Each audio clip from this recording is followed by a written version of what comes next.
Kakati bannabyabufuzi balabuddwa okwewala okufuula buli nsonga okubeera ey'ebyobufuzi naddala bwe kituuka ku nsonga z'ebyokwerinda. Bano balabuddwa era okubunyisa amawulire amakyamu mu bannayuganda basookenga kunoonyereza olwo nno batandike okunnyonnyola bannayuganda ekyo kye bakakasizza nti kituufu. Kubuuzaako gyonna gy'otusizaako engalo olunaku olwaleero, nze Mario Nakitene mu butikitiki butono nnyo munnaffe Yusufu Ssenyomo agenda kuba twegattako wali ku lulimi olw'obubonero tukutuuseeko ebifudde mu bitundu by'eggwanga eby'enjawulo nga tukutuusaako ebikoze emitwe emikulu olunaku olwaleero. Tegeeza munnatage atege UBC TV nkomewo nago mu bujjovu toseguka.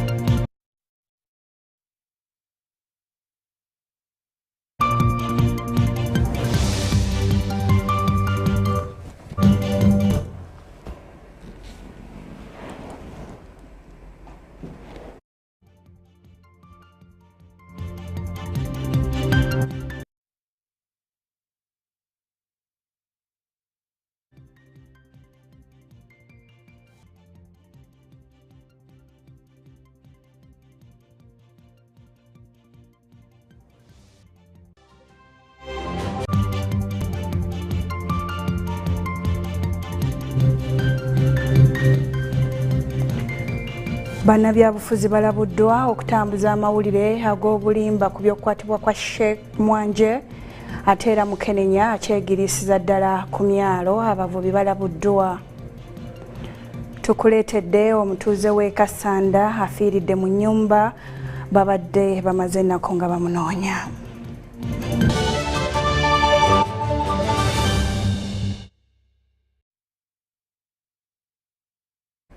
Weewaawo tuddamu nate okukwaniriza ku UBC TV nga tukutuusaako ebifudde mu bitundu by'eggwanga eby'enjawulo. Nze Mario Nakitene ne munange Yusufu Ssenyomo wali ku lulimi olw'obubonero mu butikitiki butono nnyo agenda kuba atwegattako tukutuuseeko ebifudde mu bitundu by'eggwanga eby'enjawulo. Ntandika ekitundu ekisooka ne poliisi esabye bannabyabufuzi okwewala okufuula ensonga z'ebyokwerinda ez'ebyobufuzi wabula beebuuze ku bakwatibwako olwo nno bafune amawulire amatuufu. Fred Nanga omwogezi wa poliisi mu ggwanga era ayagala bano basooke bakole okunoonyereza ku nsonga y'okukwatibwa kwa Sheikh Yahaya Mwanje nga tebannabunyisa mawulire ga bulimba. Kino kijjidde mu kiseera nga ababaka aba paalamenti abayisiraamu batiisatiisa okwekalakaasa singa Mwanje taleetebwa ababyakwerinda. Bannabyabufuzi wamu n'ebibiina by'obwannakyewa bavuddeyo ne bavumirira engeri munnaddiini era omukulembeze w'abasiraamu aba Tablighi Sect Sheikh Yahaya Mwanje yakwatibwamu ab'ebyokwerinda. UPDF gye buvuddeko yafulumya ekiwandiiko ekiraga nti bamulina wabula bano bakyabanja okumanya wa Mwanje gy'ali. Akkirizibwe abantu be bamulabeko, abasawo be bamulabeko, balooya be bamulabeko. Ssemateeka bwetu bweyogera. Tugenda kukkiriza bintu ebyo kugenda mu maaso wange. Tugenda kujjayo n'ag'omu buto. N'okinaba kyetaagisa kukunga bannansi kulumba zi drone eziwamba kubanga okuwamba okusookera ddala kumenya amateeka. We rally Muslims across the country to protest against this injustice of our Muslims in our country. Abaka Parliament abasiraamu batiisatiisizza okwekalakaasa singa Mwanje taleetebwa. Kyabulabe ne batobola amasinzizo gaffe nga bagenze okukola kye bayita arrest oluusi ne baggalawo n'emizikiti nga bitongole byakwerinda ffe busiraamu bulambika bulungi omuzikiti wandibadde ogulangirira otya ogukyusa otya naye abasirikale bajja ne baggalawo omuzikiti ne baga tugugadde. Allahu akbar. Poliisi era erabudde abaka bano okwewala okukwata ensonga z'ebyokwerinda mu ngeri z'ebyobufuzi. Gakwata muntu wa bulijjo naye tusonga mwoyo agambibwa okuba nti yenyigiddwe mu bumenyi bw'amateeka. So ebyokutandika okugenda okwekalakaasa nga tonnaba kugenda kufuna kifaananyi kituufu obeeranga naawe awagira ebikolwa eby'obumenyi bw'amateeka eby'omuntu wammwe naye mugende mu maaso mufune ekifaananyi ekituufu kijja kubaweebwa. Omwogezi wa poliisi mu ggwanga Fred Enanga asaba ebibiina by'obwannakyewa okukomya okuvumiriranga enkola ey'okugatta bupoliisi obutonotono. Gye yavaayo nayo ey'okugezaako ey'okugatta police posts ezimu n'okunyweza ennamba y'abasirikale tusobole okufuna empeereza ennungi ng'abapoliisi abawerako basibuka okuva ku magombolola ne bagenda ne balawuna ekitundu ne bakola okunoonyereza n'okukola kutya. Enkola eno okugituukako waaliwo research n'olunaddako wakati wa ministry eyekola ku nsonga z'omunda n'abakulu ebitongole bino NGOs. Tujja kufuna ate omukisa okwogera ku bya security n'engeri gye tusobola okunywezaamu enkolagana ne NGOs. Ebyo nga bikyali awo, poliisi esabye abazadde okwongera okubeera obulindaala eri abaana baabwe ku bikolwa ebigenda mu maaso eby'ekiwamba bantu nga babakanda ensimbi. Poliisi ku wiikendi ewedde yakubye Mwanje Fred amasasi nga emuteebereza okubeera omu ku beenyigira mu kiwamba bantu nga basaba abazadde b'abaana bano ensimbi. Fuluma eryamukwata era Mwanje Fred ku bisago bye yali afunye yamala n'afa nga tuli mu nteekateeka za mutwala mu ddwaliro. Mulambo gwe gwatwalibwa mu ggwanika e Mulago naye ng'obujulizi bwe buli bungi nti omwami ono abadde ajja afuna ssente ku bazadde oluvannyuma lw'okuba nti nawamba abaana baabwe. Nze Lubwama Abdul Nasir.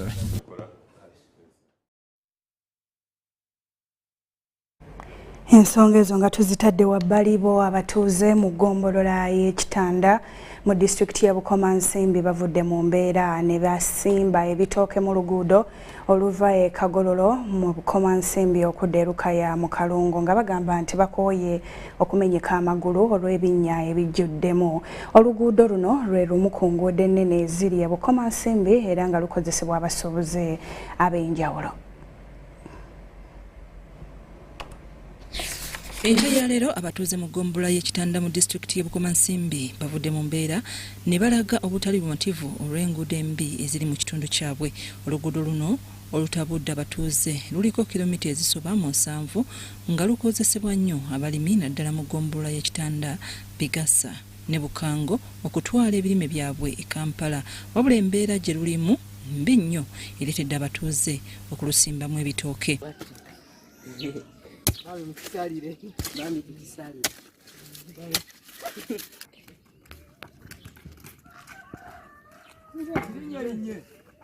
Abatuuze bagamba nti luno lwakoma okuyitamu tulakita mu mwaka gwa 2014 naye nga tewali buyambi bwonna buva eri gavumenti kanaffe tusalawo mbeera eddembe okwekalakasa mirembe ku bbeeyi naye ne batasobola kukola luguudo nga luno. Tuli banyiivu nnyo abatuuze. Ababaka bafuna emisaala mingi bafuneko wakiri kimu wakya 10 bakole ku makubo. Abagoba b'ebidduka bategeezezza nti babonabona nnyo n'oluguudo luno nga n'oluusi ebidduka byabwe bigwa mu mpompogoma. Wano muntu naspendinga sente nyingi nnyo ku mmotoka ng'eseeredde etisse bamala gitikkula nevaawo ne balyoka baddamu ne bagitikka. Yo parking gye nga gyansibyeko nahani yange ey'emmwanyi yangwako wali bedi yange neyonooneka neryo emmanga gye tuva yonna embeera mbi nnyo. Ekkubo bbi nnyo tugudde ebigo ekkubo bbi nnyo n'enkuba bw'etonnya mbutufu omuntu tolina nawuyita. Abaze bakugwako naye olumu tubajjako ne batambula. Tusaba batuyambe kubanga naffe twababeererawo abantu bababeererawo ne babayirawo omubiri naye tebaganyuddwamu. Ssentebe w'eggombolola y'Ekitanda Kamuli Joseph akunze abatuuze okumwegattako balukoleko bulungi bwansi okusobola okuziba ebimu ku binnya. Okerawo mu myaka giri baabiziba ate tebateekamu byabwe. Kakati ate nga amazzi galina kuvaako na mukoka neewuunya obukugu obufaanana obwo. Kyokka mu baliya procurement oba BOQs zaabwe zikulaga nti oluguudo mwalimu okussaamu ebigoma n'okuggyako amazzi naki. Naye kasita baayisaamu guleeda mu 2014 baaleka ebigoma byonna buli wekiri buli wosanga ekitabo eky'amaanyi waliwo ekigoma kyaziba. Mu mwaka gw'ebyensimbi guno disitulikiti y'e Bukomansimbi yafuna obukadde 16 ez'okuddaabiriza enguudo kyokka bakulembeze bagamba nti zino tezituuka wadde mu kwota kuba zigenda kuddaabiriza enguudo bbiri zokka wadde ng'enguudo zonna ezisinga mu bukomansimbi zoonoonese. Bwe tutuusa ku ofiisi za UNRA Masaka batutegeezezza nga Engineer Moses Nyakana avunaanyizibwa ku nsonga zino kuba ataliiwo era ne tugezaako okumukubira ku ssimu nga takwata.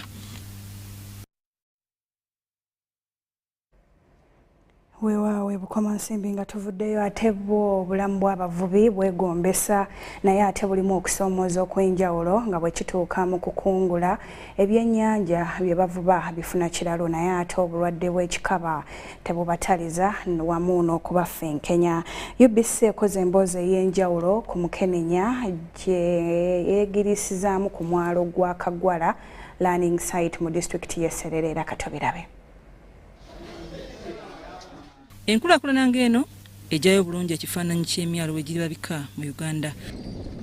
Amaato agavuba ogasanga ku mabbali g'ennyanja ate bo abavubuka n'obasanga mu bubinja obw'enjawulo nga balina bye bakola wabula ate abawala n'abakyala bakola gyabwe. Ng'abavubi balabibwako nga bajaganya oluvannyuma lw'okuvuba ebyennyanja ekireeta essanyu mu maka gaabwe. Wabula ku mwalo gw'e Kagwara landing site mu district y'e Teso ne Serere akawuka ka Mukenenya kukyali kusoomoza kw'amaanyi. The situation of HIV as we talk now, it has lowered compared to those early days because people have achieved trainings, they have achieved, they know what HIV brings. Abakwatibwa kwa kulwanyisa akawuka kano balowooza nti kivudde ku nneeyisa y'abavubuka eyesitaza. When they take this marijuana, when they take beer, they cannot accept the advice being given to them by the VHTs, by the Ministry of Health and also TASO. Omukyala atemera mu gy'obukulwanamu esatu Jenna Cole Anero ng'ono abuulirira ku nsonga za Mukenenya era ng'awangala n'akawuka kano ategeezezza nti abadde n'akawuka okumala emyaka 18 era nga teyandyagadde muntu mulala yenna kukwatibwa kawuka kano. Auntie, I used to swallow my drugs well. I used to keep my time. I used to stay safe with only one person. President Yoweri Kaguta Museveni azze aggumiza obukulu obuli mu kwekuuma oba okwetangira akawuka kano ng'emu ku ngeri y'okulwanyisa Mukenenya okusaasaana. And the reason for avoidance being the best solution is that if you get infected, even when we put you on these treatments, there are certain activities which need a lot of physical exertion which you may not manage. Like, for instance, army work, joining the army. Enjiri eno omukulembeze w'eggwanga gy'azze abuulirira bannayuganda. When my children were growing up, I told them that getting AIDS is an act of treason. Because you arrest people of treason. If somebody is committing treason, you arrest him. So getting AIDS is an act of treason. You betray your family.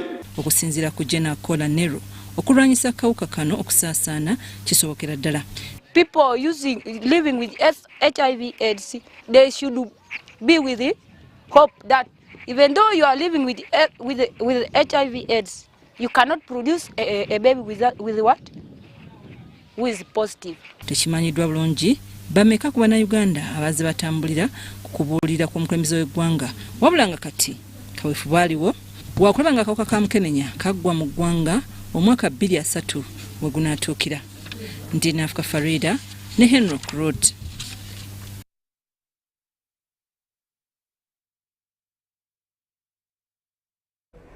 Weewaawo ensonga ezo zitwalinga nkulu nnyo mu bulamu bwo era mwebale nnyo bannaffe olw'emboozi eyo. Kaakati bwe tweyongerayo ne UBC Leero bo abatuuze mu town council y'Emyanzi mu disitulikiti y'e Kasanda bakeeredde mu ntiisa bwe basanze munnaabwe gwe babadde bamaze ennaku nga batalabikako ng'afiiridde mu nnyumba y'abasawo bakwataganye ne poliisi ne bajjayo omulambo gwe nga okunoonyereza ekimuse we kugenda mu maaso. Matovu Joseph y'omu ku basuubuzi n'abatembeeyi abaali bakolera mu tawuni eno nga batunda ebyokulya n'okunywa ku motoka ezitambula. Asangiddwa mu nnyumba nga mufu. Mu kiro ekikeeseza olwaleero abatuuze abadde baludde nga bamunoonya basazeewo okutuukako w'abadde asula era basanze mulambo olwo ne bayita poliisi n'abasawo. Okulya nga bwe tuli mu lockdown abadde tabifuna buli ate ng'alina n'alusa kati mu mbeera egyo tulimu n'ey'omuggalo naye yamukozesezza nnyo. Bajja nga baagala kaso ne bambuuza Nalongo owakasooli teyakoze. Owakasooli teyakoze mbagamba talemu asimula ne bagamba ye talemu lwaki teyakoze. Omu n'atugamba talemu yagenze ku nnyanja ne tubeera nga tumanyi yagenze wa ku nnyanja. Kati ku ssaawa eno eggulu waliwo eyayisewo ng'awulira ekintu kiwuna. Namutebi Eseza ono nga yamyuka ssentebe w'abasuubuzi abakolera mu kifo kino agambye nti okuva omuggalo lwe gwatandika Matovu tabadde mu mbeera nnungi. Afudde enjala njogera amazima afudde enjala singa abadde afuna bulungi ekyokulya asobola okufuna obujjanjabi obumumala ebibadde mu mbeera efaanagana nga. Abasuubuzi abalala nabo okufa kw'omugenzi bakutadde ku mbeera ebadde emunyigiriza. Naye yabeerangawo ng'ayiiya buyiiya alina famire eri mu bantu 10 yakola atya naye Mukama bw'ati we yamusaliddewo naye ng'embeera embeera ya muggalo batukendeerezeko ekibonerezo omuntu osobola oba ng'oyiiyayo ekikumi n'obeezaawo famire yo. Embeera yavudde ku muggalo kubanga abantu babayiririra ekyokulya tebalina kati yali afumba busooli mu sitoowa omwo asobole okufuna ekyokulya ku makya atunda afunemu ekyokulya.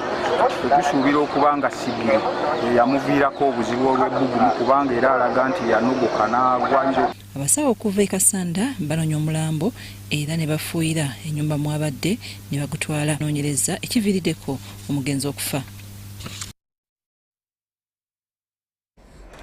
Weewaawo Ubc Leero wateggo amatikkira ga Kyambogo University ag'omulundi ogw'e18 gakubeerawo ng'ennaku z'omwezi 7 okutuuka nga 9 Desemba ow'omwaka guno. University eno ku mulundi guno bukyetikkira gwe mulundi ogugenda okusinga okutikkira abayizi abangi ng'egenda kutikkira abayizi 1,208 bukyayitandika kutikkira abayizi era katubirabe. Amatikkira ga Kyambogo University gakubeerawo ng'ennaku z'omwezi 7 okutuuka ng'ennaku z'omwezi 9 omwezi ogwa Desemba 2022. Emikolo gy'amatikkira gyalina okubeerawo mu mwezi ogw'omwenda 2022 wabula ne gyongezebwawo okutuusa nga Chancellor wa University Professor John Okedi amaze okutuuzibwa. Guno ogujja kuba physical okwegamba tujja kwetaaga abaana bonna abagenda kutikkirwa babeerewo. Tetujja kufuna online graduation. Twogerera plan zonna ziwedde kati tulredde emikolo yaffe ennaku 3. Abayizi okuva mu matabi ga University eno mu bitundu by'eggwanga ebyenjawulo bakubeera ku University eno okutikkirwa. Tujja kutikkira abaana mu PhD oba abakugu mu doctorates, masters, bachelors, diplomas ne certificates.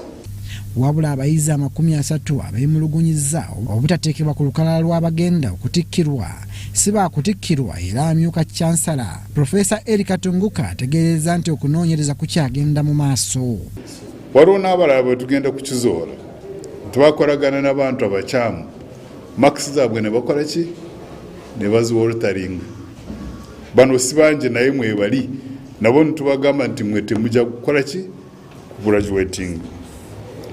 Naye tubagambye nti graduation bwebe weddemu bwe tukizuula nti wawaawo amasomo gawo go obadde ogamaze bulungi tujja kukuwa transcript yo. Transcript yalaga nti omaze amasomo go gonna ati ofune transcript okole ki ogenda ofuna omulimu. Ab'ebyokwerinda basabye abayizi abateesiteese kukyankalanya omukolo gw'amatikkira okukikomya bunnambiro. Tusaba abantu bonna bagoberera amateeka gateereddwako University n'ebyokwerinda omukolo gwaffe gusobole okugenda mu maaso obulungi nga tegulinda kutaataganyizibwa kwonna.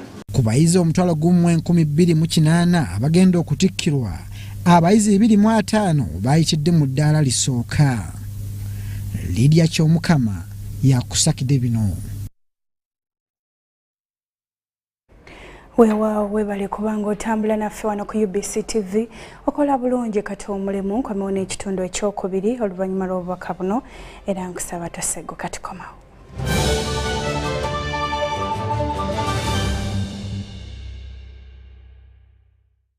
MTN kutusako Shimba Life ku Kampala Serena Hotel Victoria Hall Friday nga mwena December neku Saturday nga 10 December okuingira shinje mtwalo 15 emezi erika abantu 8 ya milioni 3 ate alebad bwogulanga bukyali emitwalo 10 eno 2 days mega concert ku Sunday nga 11 Freedom City 16 December Totera Mchawe 17 December Mbarara Ajip Motel 18 December Fort Portal au Buhinga Stadium Wonexing mtwalo mu VIP mtwalo 3 beautiful Shimba swag mama ice cream queen kama wakukonko na nyimba zezona hit to hit kati musale wunga buchalaba tusale ko Serena mujeno bwana bubaira mos butekelo bwana bubasiria pizza amatuga mpuma kati event yeti settings ne MTN.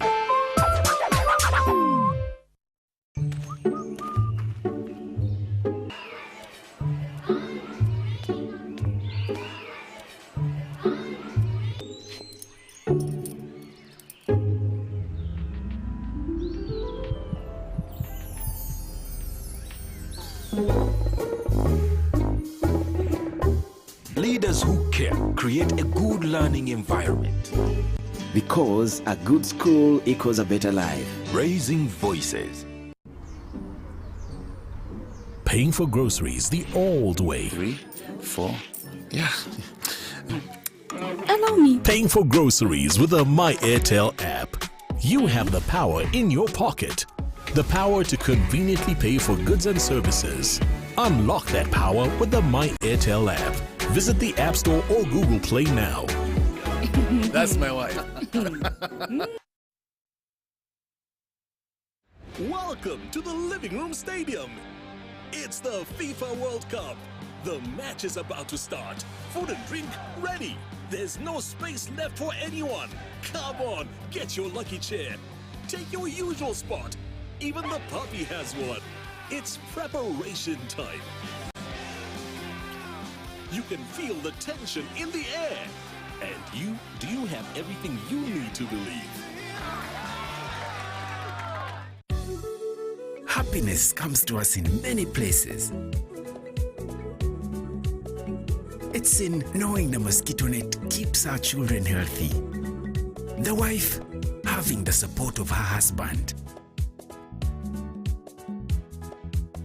It's in deciding together when to have a baby. And for some, focusing on what's important right now. So what's your happiness? Make the right health decisions to ensure happiness for you and your family.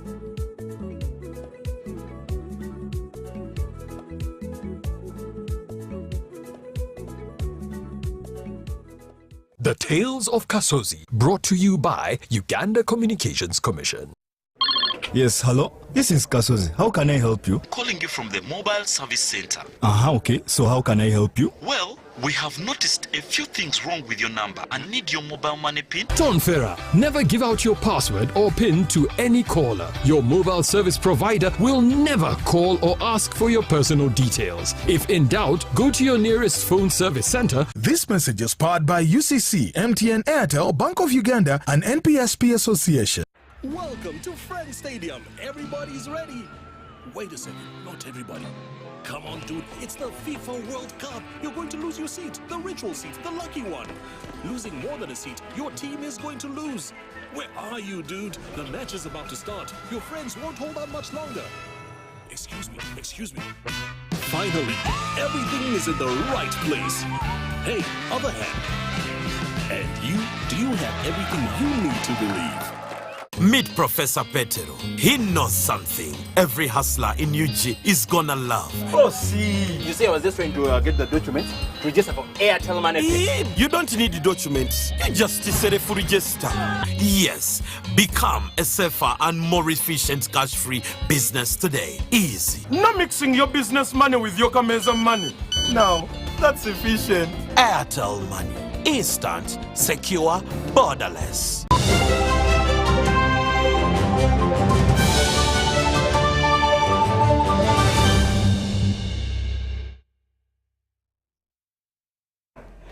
Twesimawo kubanga oli ku Ubc TV nga tukutuusaako ebifudde mu bitundu by'eggwanga ebyenjawulo. Kino kitundu kya kubiri era nzikiriza kitandike ne kkooti y'ensi yonna ewozesa emisango gy'abakalintale Kololo etaddewo olwanga 2 February 2023 okugenda mu maaso n'okuwuliriza omusango okuvunaanibwa ababaka ba Paalamenti okuli Mohamed Segirinya ne Alan Sewanyana okuli ogw'obutujjo obutemu okugezaako okutta n'emisango emirala. Kino kiddiridde omulamuzi ali mu mitambo gy'omusango guno Alice Chomuhanje obutabeerawo era nga bino bikakasiddwa omuwandiisi wa kkooti eno Pamela Lamuno. Ababaka ba Paalamenti Mohamed Segirinya akiikirira Kawempe North ne Alan Sewanyana owa Makindye West balabiseeko mu kkooti y'ensi yonna ewozesa emisango gy'abakalintale Kololo nga bayita ku nkola ey'olutimbe mu maaso g'omuwandiisi Pamela Lamuno okugenda mu maaso n'emisango egibavunaanwa.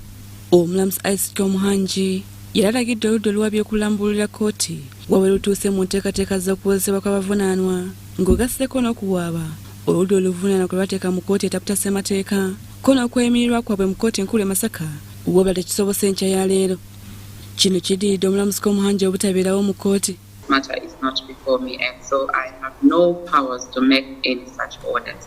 My instructions are to adjourn this matter since the trial judge is indisposed. Munnamateeka w'oludda oluvunaanwa Samuel Muyizi ategeezezza nti gavumenti n'abamakomera be baddiriza empuliriza y'omusango bwe batyo ne balemesa abantu baabwe okufuna obwenkanya wabula oludda oluwaabi nga lukulembeddwamu Richard Bilivumbuka bino birusambaze. Mirundi 3 gye tumaze nga tugenda ekigo okulaba ntusobola okwogerako ne honorable members of parliament bano nga batugamba tuddeyo olulala tulaba bana babo tuwadde olukusa okuva watwala kitongole ky'amakomera commissioner wa prisons kati permission yetu anagituwa nga beeyambisa kirwadde ky'Ebola esobola genda mu prison. State kyenyumirwa kwe kulaba nga bana ababaka tebewozaako oba tebatwala misango gyabwe mu constitutional court kuba bakimanyi nti emisango tebalina bujulizi oba tegiri mu nsa. The trial judge guided on how to handle that issue. They can easily go to prison and visit them. So we cannot simply adjourn the matter in this same week, purpose from my senior colleague talking to their clients, which can be done in prison. Munnamateeka Muyizi era alaze obutali bumativu eri kkooti enkulu e Masaka obutayagala kukola ku kusaba kw'abavunaanwa okw'okweyimirirwa. Ewuunya lwaki era ne application ya bail gye twajja wano n'egenda e Masaka, kkooti y'e Masaka eremereddwa okutuwa olunaku olw'okuwuliriza okusaba kw'okweyimirirwa mu fayiro eyo eri e Masaka. Naye ekyo kimanya emateeka, kimenya constitution era kirinyirira eddembe ly'abavunaanibwa. Oluvannyuma lw'abavunaanibwa okulabyako mu kkooti mu nkola y'olutimbe oludda oluwaabi lusabye kkooti okufulumya ekiragiro bano baleetebwe mu kkooti mu lutuulo oluddako ekintu kkooti kyekkiriziganyizza nakyo. Wano omuwandiisi wa kkooti eno Pamela Lamuno ataddewo olwanga 2 omwezi ogwokubiri omwaka ogujja okugenda mu maaso n'omusango guno. Nze Rebecca Nantongo mu Kampala.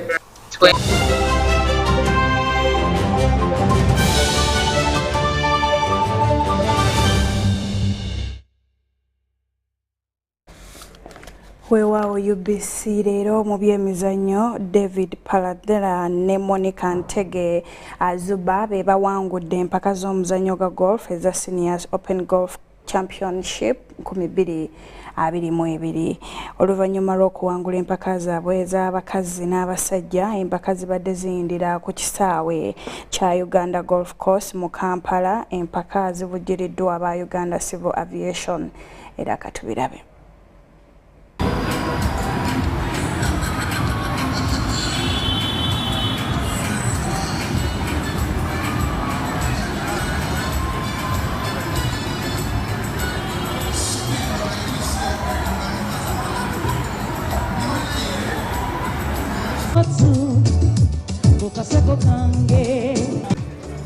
He also has an offer from Moses.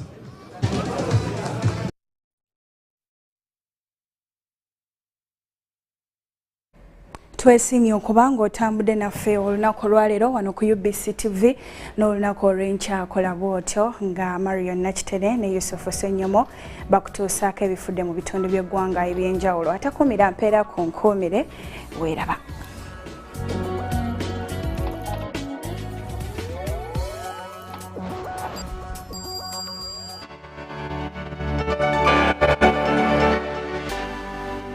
UBC, inspiring Uganda.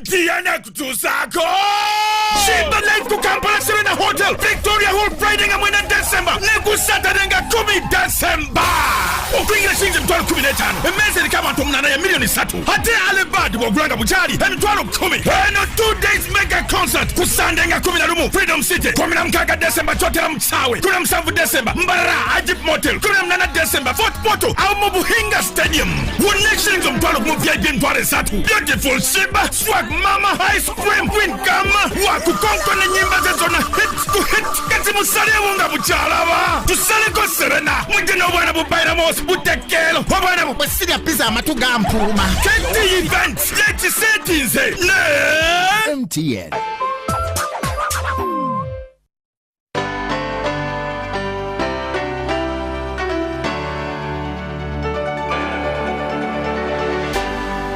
UBC, inspiring Uganda.